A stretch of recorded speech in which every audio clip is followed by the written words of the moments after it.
MRPS 31వ ఆవిర్భావ దినోత్సవం సందర్భంగా నేడు హనుమకొండ జిల్లా భీమారంలో ఎంఆర్పీఎస్ జెండాను ఎంఎస్పీ గ్రామ అధ్యక్షులు కోటేశ్వర్, ఎంఆర్పీఎస్ గ్రామ అధ్యక్షులు మణిరాజ్ ఎగరవేశారు.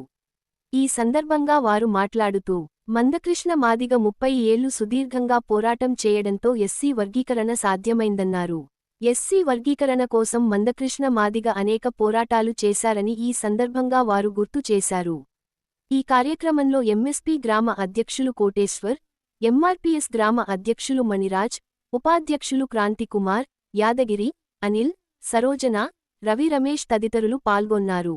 30 సంవత్సరాల నుండి మన మందకృష్ణ మాదిగ గారు సుదీర్ఘ పోరాటంతో 30 సంవత్సరాలు ఈ ఎస్సీ వర్గీకరణ గురించి ఎన్నో ఆటంకాలు, ఎన్నో జైళ్ల పాలు అవ్వుకుంటూ ఈ 30 సంవత్సరాల జీవితంలో మన ఎస్సీ వర్గీకరణ గురించి సుప్రీంకోర్టు తీర్పు ఇచ్చినందుకు మరియు ఈ పోరాటంలో ఇంత సుదీర్ఘంగా ఇచ్చిన సందర్భంగా ఈరోజు 31వ ఆవిర్భావ దినోత్సవం సందర్భంగా మన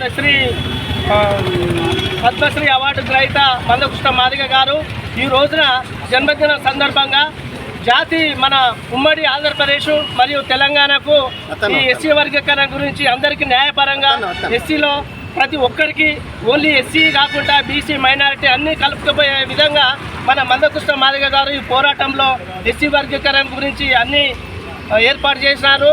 అదేవిధంగా ప్రతి ఒక్క బీసీ, మైనారిటీ, ఎస్సీ అందరు కలిపి ఈ వర్గీకరణలో అందరికీ ఏర్పాటు చేసినందుకు ఈ సందర్భంగా వచ్చిన నాయకులకు మరియు పేపర్ విలేకరులకు, టీవీ విలేకరులకు ఈ పద్మశ్రీ మందకృష్ణ మాదిగ సందర్భంగా వారికి వచ్చిన వారికి ధన్యవాదాలు తెలుపుకుంటూ జై మాదిగ.